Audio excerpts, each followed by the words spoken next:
To abych se tě ptal už to. A pojď. Jdem? Jo. Ty je strašně blbě, já tě rozmátím, si chceš. Já budu pěkná.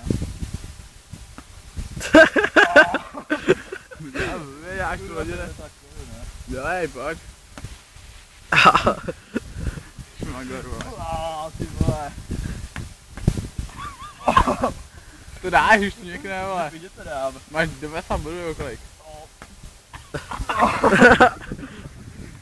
Teorii jádro. Tak já ti ho rozmrdám najednou, Vladimír, víš jak dáš blbě.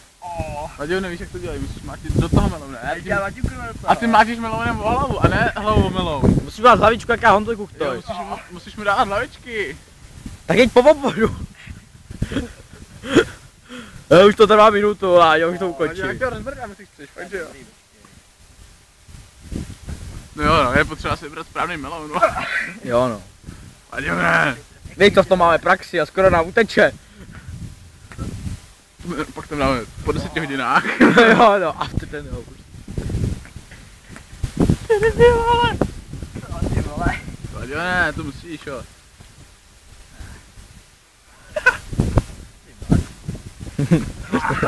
Počkej, stopni to. Je to stopni, Dobrý. Jdem? Jo. Jo, už to čvachtá.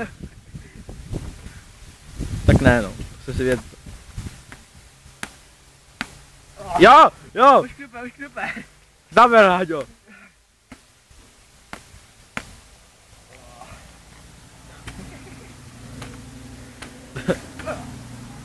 Musíš ho rozmrdat, Vladimír, pořádně. Už to 2 minuty, Háďo, už to začal být tu. Vladimír, dělej, vole. Jo. Ještě, No, pořádně. Pořádně. Jo, už to tam je. Dělej, musíš ho domrdat. Domrdej ho. Máš to na němčině. Já vím.